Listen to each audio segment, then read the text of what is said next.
अच्छा जी, औज़ुबिल्लाहि मिनश्शैतानिर्रजीम, बिस्मिल्लाहिर्रहमानिर्रहीम। तो जी, आज का हमारा लेक्चर है कोस्ट अकाउंटिंग का चैप्टर नंबर 7, ठीक है। और इसके फॉर्मेट हमारे पास यहाँ पर सबके पास तकरीबन शो हो रहे हैं। मैं फ़िलहाल के लिए ना आप सबको म्यूट कर रहा हूँ और बाद में मैं आपको बारी बारी से अनम्यूट करूँगा। जो आपको क्वेश्चन हो वो आप मुझसे पूछ लीजिएगा।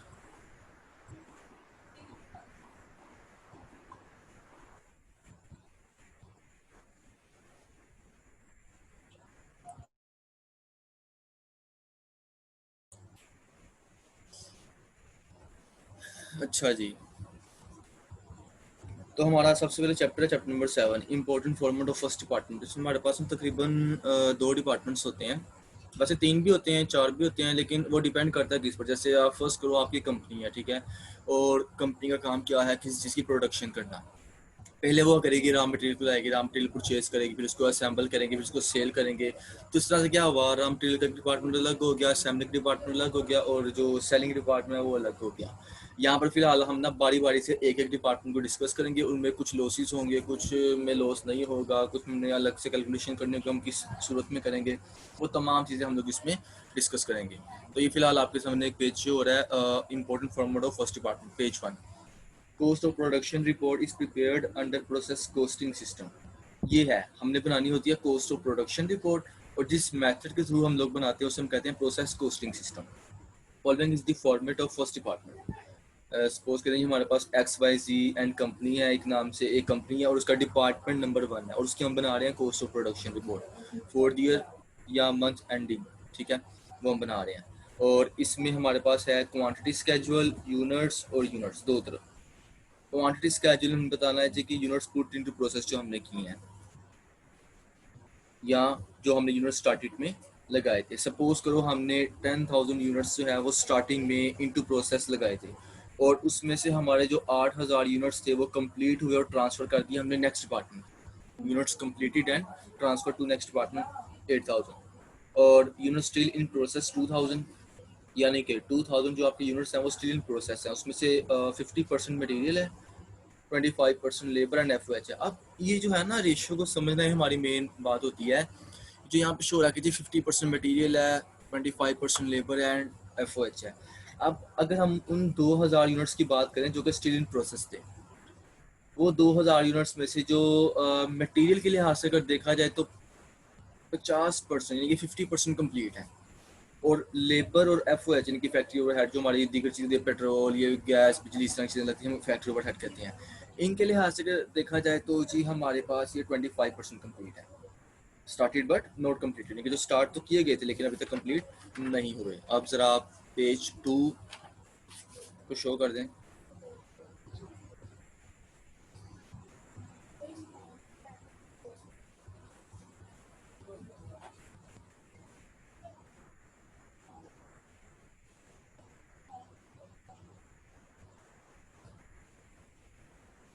हाँ जी, तो जी हमारे पास ये है पेज 2। उसके बाद जो हमारा नेक्स्ट फॉर्मेट होता है वो होता है जी पेज 2 पर cost charge to the department. अब इसमें हमारे पर्टिकुलर्स होते हैं टोटल कॉस्ट और पर यूनिट कॉस्ट। पर्टिकुलर्स में हमारे पास मटेरियल है, लेबर है, एफ ओ एच है। टोटल कॉस्ट और पर यूनिट कॉस्ट हमने फाइंड करनी थी। टोटल कॉस्ट हमें दी गई होती है कि मटेरियल की टोटल कॉस्ट 27,000 है, लेबर की टोटल कॉस्ट आपकी 17,000 है, और एफ वाई की टोटल कॉस्ट आपकी 8,500 है। आप सपोज करो आपको पर यूनिट कॉस्ट नहीं दी गई, 3, 2, 1 लिखा गया ना, ये आपको नहीं दी गई, ये आपने फाइंड करनी है। लेकिन आपने टोटल कॉस्ट देख ली, मटेरियल, लेबर, एफ वाई की टोटल कॉस्ट आपकी कितनी है, 52,500। इसको हम कहेंगे total cost to be accounted for. इसको ज़रा नीचे करें, थोड़ा सा स्क्रॉल करें पेज को। हाँ, ये यहाँ पर आपको जो टोटल कॉस्ट का बताया गया, total cost and per unit total cost. अब ये क्या है, हमने इनमें करना क्या होता है। अब page number 1, page number 2, page number 3, 4, 5, इस तरह से हाइडिंग देने का मकसद ये हमें पता हो कि हमने पहले किस पेज को यूज़ करना है, बाद में किस पेज को करना है, कि हमें किस तरह से फॉर्मेट को कंप्लीट करना है। अब इससे पहले हमने टोटल कॉस्ट तो निकाल ली, लेकिन पर यूनिट टोटल कॉस्ट निकालने के लिए हमें जाना पड़ेगा पेज 3 पर। और पेज 3 पर जो आपको फॉर्मेट दिया गया होगा, हमने उसकी मदद से कंप्लीट करना है पेज 4 से, कंप्लीट करेंगे उसको पेज 3 को, एंड देन हम वापस आएंगे पेज 2 पर। अब आप ज़रा एक पेज 3 सामने लाएं, मैं आपको कुछ एक्सप्लेन करता हूँ।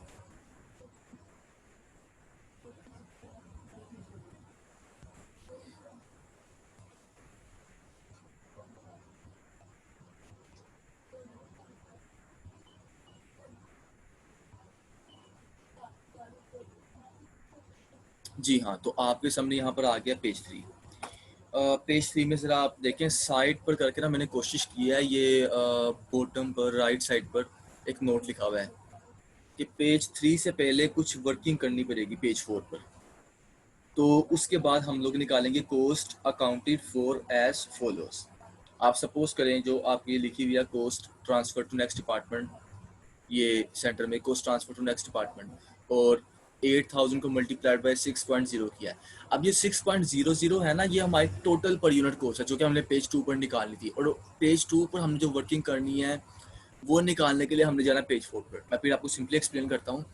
पेज 1 पर हमने रहना है, हमने उसकी सारा स्केड्यूल बना लेना है कि इतने यूनिट से स्टार्ट में लगाए, इतने कंप्लीट हो गए, इतने में ट्रांसफर कर दिए। उसके बाद हम लोग एक पेज नंबर 2 पर, जिसमें हमने बताया था कि जी हमारे पास कॉस्ट चार्ज टू डिपार्टमेंट है, वो ये है।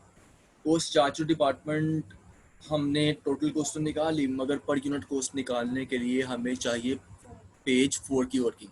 पेज 4 की वर्किंग की मदद से हम लोग जाएंगे पेज 2 पर, और पेज 2 की वर्किंग की मदद से हम लोग जाएंगे पेज 3 पर।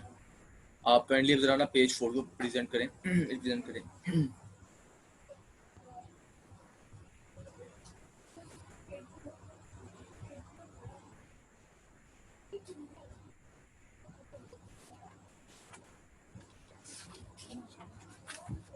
जी, तो ये हमारे पास मेन पेज है पेज 4। यहाँ पर आपको ना एक कॉलम लिखा आ रहा है एडिशनल कंप्यूटेशन का, एक हेडिंग आपको नजर आ रही होगी। अब एडिशनल कंप्यूटेशन हमने किस तरह से फाइंड करनी है, इसमें हमारी सिर्फ दो ही चीज़ें बननी है अगर तो हम लोग सिंपल फर्स्ट डिपार्टमेंट में काम कर रहे हैं। First thing is that equivalent production, and second thing पर यूनिट कॉस्ट। ये दो चीज़ें हम लोग निकालेंगे, यानी कि आप समझ लें आपने इक्विवेलेंट प्रोडक्शन निकालनी है, उससे आपकी निकलेगी पर यूनिट कॉस्ट, और उससे आपको जाना पड़ेगा पेज 2 पर यूनिट कॉस्ट में आप उनकी कॉस्ट अलग अलग डिफाइन करेंगे। Then total per unit cost निकाल कर आप जाएंगे पेज 3 पर, और वहाँ पर जाकर उसके सामने लिखेंगे, एंड देन सो ऑन। अच्छा, मैं आपके सामने ज़रा इसको एक्सप्लेन कर देता हूँ। काइंडली आप ज़रा ना इक्विवेलेंट प्रोडक्शन के कॉलम पर ज़रा फोकस करें, पर यूनिट कॉस्ट से ऊपर ऊपर ज़रा जूम में करें। हाँ जी, ये है हमारे पास इक्विवेलेंट प्रोडक्शन का। या अच्छा, इसमें एक बात आई, ज़रूरी नहीं है कि कंपलसरी नहीं है कि जो इनकम्प्लीट प्रोडक्शन, अच्छा बाद में समझाता हूँ मैं आपको। सबसे पहले ए पॉइंट है मटेरियल का, फिर लेबर का, फिर एफ का। तीनों की वर्किंग एक जैसी ही है, बस थोड़ा सा अपना ध्यान करना है, कोई रट्टाबाजी लगाने की आपको ज़रूरत नहीं है। आपको इंशाल्लाह कॉन्सेप्ट क्लियर हो गया तो आहिस्ता आहिस्ता ना आपको ये सारे कॉन्सेप्ट्स रवा होते जाएंगे, और समझ लें कॉस्ट अकाउंटिंग सबसे एक ईजी तरीन तकरीबन सब्जेक्ट है। तो हम बात करते हैं जी 8000। पहले हमने लिखना है जी जितने आपके यूनिट्स कंप्लीट थे और जो आपने ट्रांसफ़र किए थे, सबसे पहले आपने लिखने हैं वो। आपने देखा पेज 1 पर आपने वो स्केड्यूल बनाया था, वो आपने इसलिए बनाया था 8000 आपके यूनिट्स कंप्लीट थे और आपने ट्रांसफ़र कर दिए थे। उसमें आपने प्लस करने हैं जितने परसेंट आपके यूनिट स्टिल इन प्रोसेस थे और वो कंप्लीट हो गए हैं जिस डिग्री ऑफ कंप्लीशन के लिहाज से, या एक मटेरियल है, लेबर है, एफ है, इनके लिहाज से अगर देखा जाए तो 2000 यूनिट्स आपके स्टिल इन प्रोसेस थे, और तीनों चीज़ें, मटेरियल आपके 50% कंप्लीट था, लेबर और एफ आपके 25% कंप्लीट थी। अच्छा, हम अगर मटेरियल की बात करते हैं तो आपने 2000 को सिंपली मल्टीप्लाई करना है 50% से, लेकिन मटेरियल के लिहाज से ये 1000 यूनिट्स कंप्लीट है, उनको हमने प्लस कर देना है 8000 में जो कि आपने यूनिट्स कंप्लीट और ट्रांसफ़र किए थे, और प्लस किया तो 9000 आ गया। अब आप देखते हैं मैंने ना छोटे से एक ब्रैकेट के अंदर नोट बनाकर लिखा हुआ है ज़रा समझने के लिए। जो 2000 है ये आपके हैं इनकम्प्लीट यूनिट्स, और जो 50% लिखा हुआ है ये आपके हैं डिग्री ऑफ कम्प्लीशन, कि जितने परसेंट वो कंप्लीट हुआ है। ये आपके तकरीबन जरूरी तो कंपलसरी थी एक मिनट प्रोडक्शन, और जो आगे पीछे 8000 अगर आप चाहें तो उसको लिख लें, ये आपके यूनिट्स कंप्लीटेड एंड ट्रांसफर थे, तो ये आपके आगे 9000 यूनिट्स। सेम वर्किंग आपने करनी है लेबर और एफ के लिहाज से, ये आपको बताएगा कितने परसेंट कंप्लीट है। तो वो 25% दोनों कंप्लीट थे, तो आपने निकाला जी 20 जितना भी आपका आया 25% के हाथ में तकरीबन आपका 500 आता है, तो आपने प्लस किया तो आपका आ गया 8500 यूनिट्स। अब ये ज़रा ना लेफ्ट साइड पर लाइन की उस तरफ मैंने एक चीज़ लिखी हुई है, इसको आप देख सकते हैं गौर से। जी हाँ, बिल्कुल, ये कोने में left side. We will convert incompletely units in the term completed units. Simple सी बात है, कॉन्सेप्चुअल कोई पूछ सकता है जी हम लोग इक्विवेलेंट प्रोडक्शन क्यों फाइंड करते हैं आजकल, आपको पता जो हालात चल रहे हैं, अगर तो अल्लाह खैर करें अगर तो ऑनलाइन एग्जाम होते भी हैं तो सर ने बताया था इस तरह के ना छोटे छोटे कॉन्सेप्ट्स आपसे पूछे जा सकते हैं, तो आपने उसका आंसर एमसीक्यूज की सूरत में करना होगा। इक्विवेलेंट प्रोडक्शन हम लोग क्यों करते हैं? सिंपली आपने कन्वर्ट करना होता है इनकम्प्लीट यूनिट्स को in the terms of completed units, यानी कि मटेरियल के लिहाज से कितने कंप्लीट हैं, लेबर के लिहाज से कितने कंप्लीट हैं, और एफओएच के लिहाज से कितने कंप्लीट हैं। ठीक है, दैट्स इट। अब जरा आप आते हैं पर यूनिट कॉस्ट पर।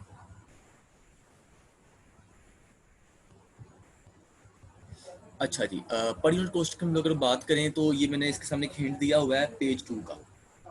पर यूनिट कॉस्ट आपने फाइंड करके डायरेक्ट जाना है आपने पेज 2 पर। ये बड़े मजे के ना क्वेश्चन है, एक मजे की साइकी, आप अगर इसको जरा अच्छे से समझ लेते हैं तो आपके कोई मुश्किल ही नहीं होगी, आराम से आप उस पर चलेंगे। अच्छा जी, तो हम जरा इसकी बात करते हैं मटेरियल लेबर एफओएच की। अब देखें आपके पास मटेरियल लेबर एफओएच तीनों की कॉस्ट आपके पास पेज 2 पर थी, उसकी 27,000, उसकी 17,000, उसकी 8,500।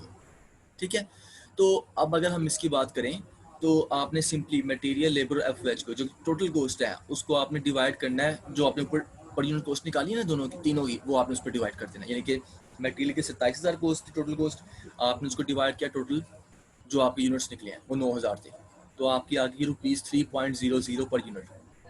अच्छा, इसमें मैं आपको एक बड़ी मजे की बात बताऊंगा, ये पॉइंट्स का कितना डिफरेंस आता है। अभी फिलहाल हम लोग ना इसको 3.00 ले रहे हैं, ठीक है, अभी आपने इसको दोस्त लेने हैं।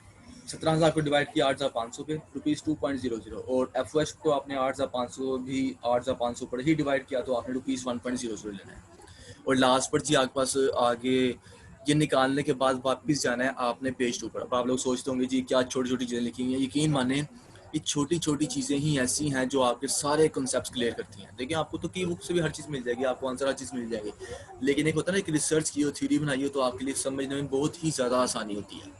तो मैं आपको ये सजेस्ट करूँगा कि इसको काइंडली इग्नोर ना कीजिएगा, सारा आपको कॉन्सेप्ट्स क्लियर हो जाएंगे।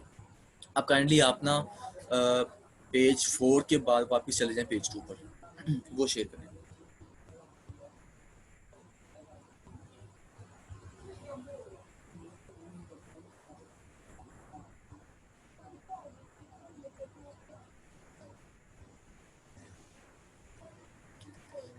हाँ जी, तो ये हमारे पास आ गया पेज 2, और पेज 2 का जैसे कि हमने कहा था पेज 4 से वर्किंग हमने ली है उसकी, और अगर आप चाहें तो पेज 2 पर लिख सकते हैं कि इसकी जो वर्किंग है वो पेज 4 से लेनी है, बल्कि ये लास्ट पर लिखी भी हुई है। अच्छा, अब ना एक बात है, जो फर्स्ट कॉलम है ना आपका टोटल कॉस्ट वाला, ये मैंने एरो बनाकर बताया हुआ है कि ये कॉलम हमें गिवन होगा, और जो आपका इस तरफ वाला कॉलम है पर यूनिट कॉस्ट वाला, इसकी मैंने एरो बनाने की कोशिश की आपको समझाने की कि इसको हम ब्लैंक छोड़ देंगे, और लास्ट जो कॉलम है उस पर लिखा हुआ है जी, और पेज 4 की मदद से फाइंड करेंगे ये सारी जो वर्किंग है आपकी। अच्छा जी, और जो टोटल कॉस्ट का सारा कॉलम आपका जाएगा पेज 3 में। अच्छा, अब हमने पर यूनिट कॉस्ट निकाल ली थी 3, 2, 1 तीन होगी, तो हमने उनको सिंपली लिखा, और आपकी 6.00 total cost to be accounted for. अगर आप की बुक्स में जाएंगे ना, तो की बुक्स में ना बस वर्डिंग चेंज होगी, चीज़ यही होगी, थोड़ा सा तरीका चेंज होगा, चीज़ वही होगी। अब आपके पास ये सीन आ गया, ये चीज़ भी आपके पास आगे 52,500 टोटल कॉस्ट आपके पास, और 6.00 आपके पास पर यूनिट कॉस्ट है जी, बिल्कुल यही। अब आप वापस चले जाएं पेज 3 पर, हमारी फाइनल वर्किंग होने लगी है, यानी कि पेज तो हमारे पास तरतीब से आ रहा है 1 2 3 4, लेकिन पहले हम सोल्व करेंगे 1 को, फिर हम लोग सोल्व करेंगे 2 को आधा, देन हम लोग जाएंगे पेज 4 पर इक्विवेलेंट प्रोडक्शन के बाद पर यूनिट कॉस्ट निकालेंगे, देन उसके बाद हम लोग आएंगे पेज 2 पर यूनिट कॉस्ट को कंप्लीट करेंगे, उसके बाद डायरेक्टली हम लोग जाएंगे पेज 3 पर, कंप्लीट हमारी काम हो जाएगा वहाँ से। अच्छा जी, हमारे पास पेज 3 आ गया, और पेज 3 निकालने से पहले हमने कहा कुछ वर्किंग करनी पड़ी पेज 4 पर, वो हमने कर लिया है। तो cost accounted for as follows, इसमें हमने दो चीज़ें फाइंड करनी होती हैं फर्स्ट डिपार्टमेंट में। अगर मैं सेकंड की बात नहीं कर रहा हूँ, ना ही मैं लॉस की बात कर रहा हूँ, ठीक है ना, मैं सिर्फ सिंपली बात कर रहा हूँ। अभी हमारा जो क्वेश्चन है वो हमारा सिंपली है, cost transferred to next department, पहली हमारी चीज़ होगी ये, तो हमने कोस्ट ट्रांसफर की नेक्स्ट डिपार्टमेंट को। इसमें आपने याद रखना है कि जितने आपने यूनिट्स ट्रांसफर किए नेक्स्ट डिपार्टमेंट में वो थे आपके पास 8,000, आपने वो ही लिखने हैं।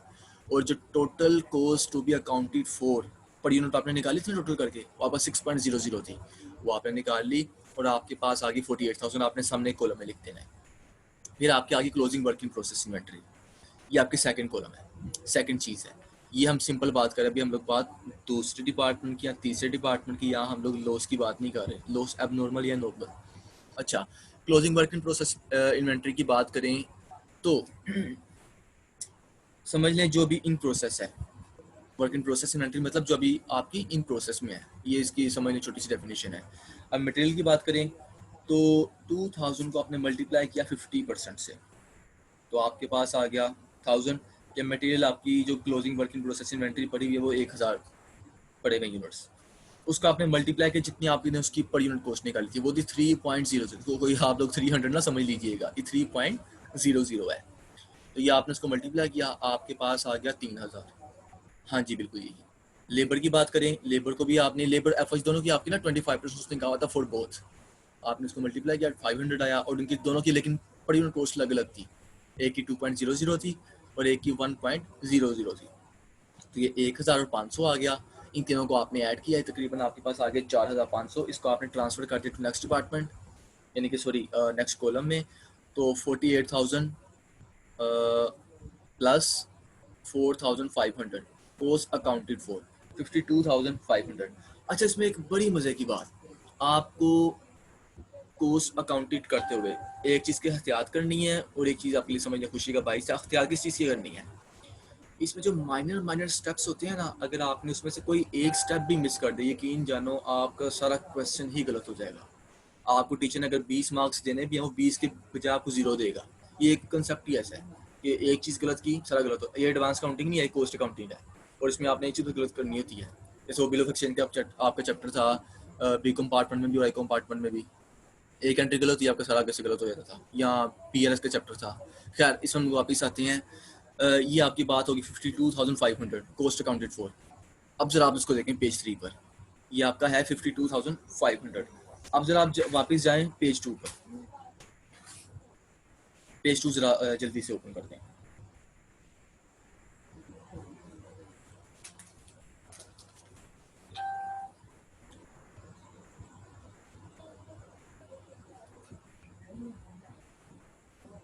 जी हाँ, ये आपके पास आ गया पेज 2।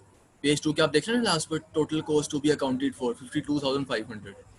ये चीज़ है जो मैं आपको बता रहा था। अगर ये total cost to be accounted for जो आपने निकाली है 52,500 आ गई है, और पेज जी बिल्कुल यही, और पेज 3 की जो आपने वर्किंग निकाली थी 52,500, अगर ये दोनों आपकी आपस में मैच हो गई हैं तो ये यकीन जानो आपका सवाल सही, और आपके मार्क्स पूरे के पूरे, कोई डिडक्शन नहीं, कोई मसला नहीं। तो ये था आज का हमारा छोटा सा लेक्चर। अभी मैं आपको ना आपके क्वेश्चन करने से पहले मैं आपको सवाल बता दूं, आपने इससे रेलिवेंट कौन से क्वेश्चंस करने हैं, दैन फिर मैं आपके क्वेश्चंस का बारी बारी से आंसर करूंगा। अच्छा, इससे रेलिवेंट क्वेश्चंस आपने जो करने हैं ना, ये हमारा टॉपिक था विदाउट लॉस का। इसको आपने 2020 की जो कॉस्ट अकाउंटिंग की बुक है अजीम अकेडमी की, आप परचेज कर लें। उसमें से आपने 7वां चैप्टर हमारा ये, तो एक्सरसाइज नंबर आप इसमें से कर लें 7.1, 7.2, 7.3, यानी कि फर्स्ट, सेकंड एंड थर्ड। ये आपके रेलिवेंट क्वेश्चंस हैं विदाउट लॉस, विदाउट लॉस। ये आपके ना अपने जो क्वेश्चंस करवाए आपके विदाउट लॉस थे। एक आपका टॉपिक है विद लॉस, वो मैं आपको इंशाल्लाह कल करवाऊंगा, क्योंकि अभी आप जरा इसको कर लेंगे ना, फिर आपको सारा कॉन्सेप्ट क्लियर हो जाएंगे, तो मैं आपको इंशाल्लाह वो कल करवाऊंगा। तो अभी आपने 7वें चैप्टर के पहले 3 सवाल करने हैं एक्सरसाइज के। आई होप सो ये आपके लिए आज के लिए इतना काफ़ी होगा। फिलहाल मैं आपकी ये रिकॉर्डिंग स्टॉप कर रहा हूँ, तो उसके बाद मैं आपको क्वेश्चंस के आंसर देता हूँ।